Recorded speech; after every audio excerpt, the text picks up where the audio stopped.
I know I don't look very Hispanic. It's weird. I'm half Colombian and half English, and I came out completely white, didn't I? There's no Latino in me at all. I look so white. I speak in Spanish to Latinos. They answer me in English, like it was a lucky guess. It cancels out perfectly spoken Spanish. I said to a guy, ¿Tú tienes un reloj? ¿Me puedes decir qué hora es? ¿Tú tienes el tiempo? Yes, it is about 10:07. I'm like, didn't I just speak to you in Spanish? You know what? Yes, I think you did. I thought it was a mistake. That's what a guy said to me. So my father, who's from England, met my mother in Bogotá when he was selling Encyclopedia Britannicas in South America, because it seemed like a good idea at the time. I want to invent a time machine just to go back to the moment my father thought, this is a moneymaker. I've got to sell 26 leather-bound books all written in English and needing to be sewed together. Where should I do this? South America, brilliant. I'll start in Peru. The Incas love that stuff. Look, there's Machu Picchu in full Technicolor. A couple of years we lived in Colombia. We moved around like crazy. We spent no time in any one country. 2 years in Colombia, then we went to Rio Piedras, Puerto Rico for stability.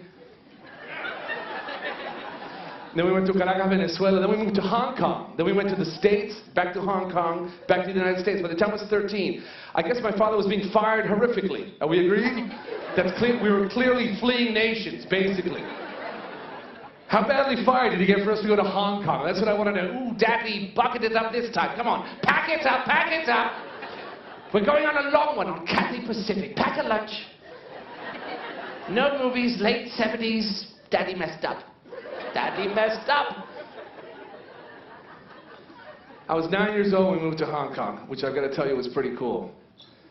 My brothers and I, I'm the middle of 3 children, moved to Hong Kong, spent 2.5 years of our childhood. It was awesome. Everything we played with was made here. Oh my God, they have it in stock. Everything. Every toy. They were never out of toys.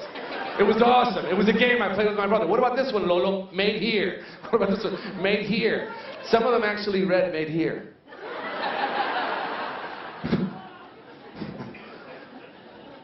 We lived at 20 Conduit Road, Mid-Levels, Hong Kong, which in Cantonese is Yi Ta Ho Go Da Do Bu Zhang. How weird is it that my eyes get round when I speak Cantonese? Yi Ta Ho Go Da Do Bu Zhang.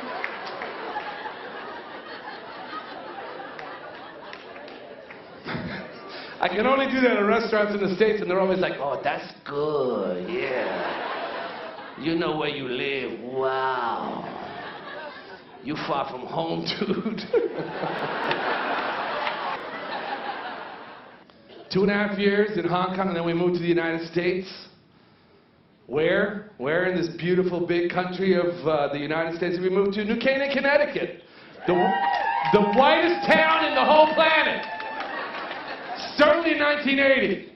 I was the black kid at Saks Middle School, just because I was half not white.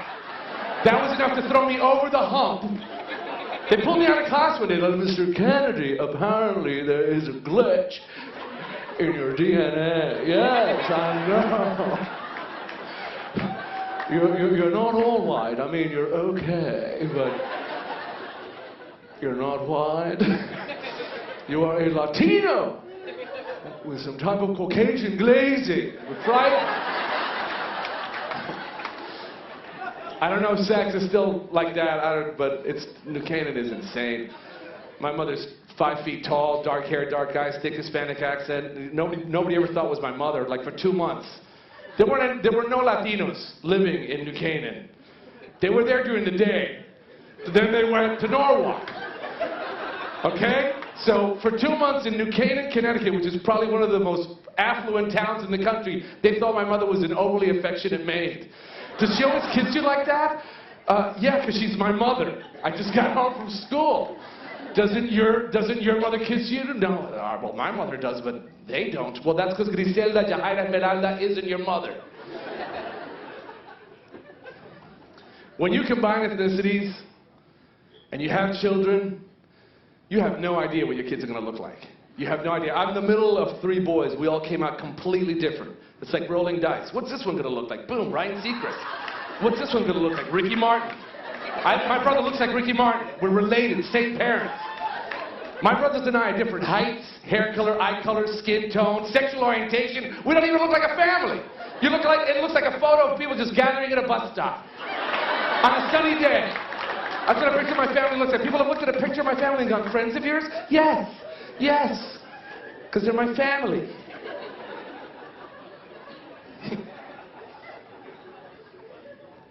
I've always been my mother's favorite, and she'll deny why, but it was because I was the whitest of her children. Apparently she's a racist. I was the topic of conversation. You know, when you're a 5 foot tall Latina mother pushing a baby carriage down the streets of Rio Piedras, Puerto Rico, and the blonde-haired, blue-eyed toddler in the carriage is your kid, people want to talk to you. Ese tu niño, ese tu niño, yeah! Yeah, they hear my song. They hear my song. Yeah, I know babysitting. Este es mío.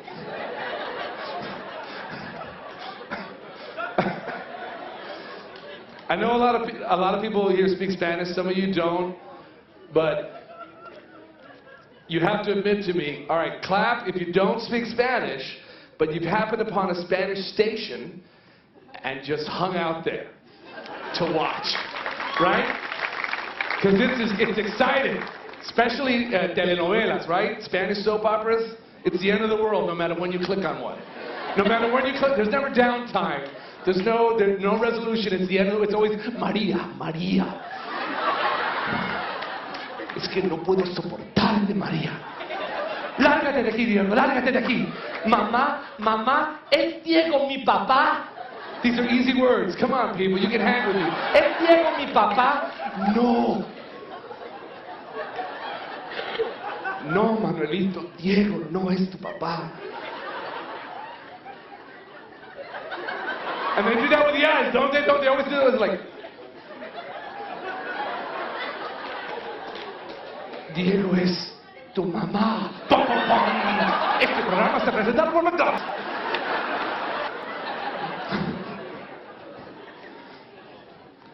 I want to start a group called Latinos in Disguise for a Better America. I want to get Hispanics that don't look stereotypically Hispanic being elected into office. My last name is Kennedy.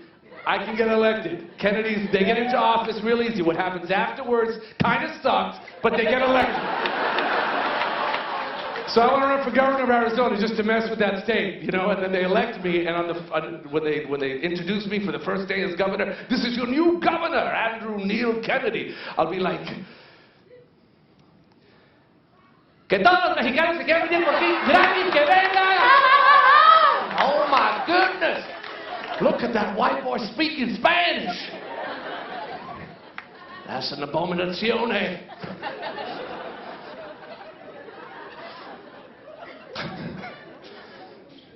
I seriously think that pretty soon racial profiling is going to be a thing of the past because you can't tell what people are about just by looking at them anymore. I mean, I'm a perfect example. Nobody would ever know, you know? I was standing at a Pizza Hut Express. First of all, I don't know why they call it that because it still takes 10 minutes to make the pizza. But it was at the Delta Terminal in La Guardia, Nueva York, the airport. So it was Pizza Hut Express, todo rápido. And so I was waiting in line with a whole bunch of people, and everybody behind the counter was speaking in Spanish. And this woman had her back to me. She was 3 feet in front of me. She had her back to me. I could touch her if I wanted. That's how close I was. I could physically touch her, but I didn't. And I said to her, "Me das un pedazo de pepperoni, por favor." Nobody else could have said that. All she had to do was turn around and answer where the voice came from, directly behind you. Nobody else could have said that. She turned around and she looked at me, stared at the black gentleman next to me wearing a Kansas City Chiefs hat, and then moved on to the Indian who was 2 people after me, because he looked the most Spanish. White guy, black guy, he must have said it, and he's a wizard from Hogwarts, because he can throw his voice. He's like Jeff Dunham. And I don't know if there are any Indians here tonight that can vouch for me, but Indians do not like to be mistaken for Latinos. Are there any Indians here? Right? His day was ruined. He was like, I don't speak this, ¿cómo te llamas? Okay, please. No, I've had it. Ever since I come into New York, everybody, ¿Cómo te llamas? ¿Cómo te llamas?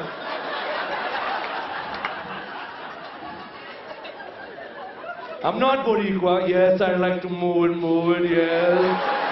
All right, he didn't say the move it part, but I wanted him to. I was like, have you seen Madagascar? Could you do something for me?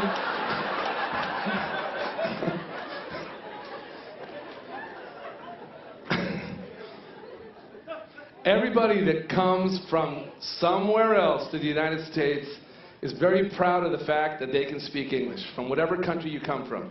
Latinos are the most proud. The most proud. I had a Dominican woman deny she could speak Spanish because she was offended. Because I began speaking to her having never met her before. And she's like, how dare you do that? How dare you just assume I'm Latina? So she cleverly disguised it by saying, I don't understand Spanish, okay? Oh my God! That's how she told me she didn't speak Spanish. You don't understand Spanish. She might as well have been dancing salsa or merengue, denying that she was Latina. That's just crazy that by looking at someone that you can assume that they're Latina. That's just not right that you can just like... Clearly you're from Alabama. I'm so sorry. I didn't pick up on the southern drawl.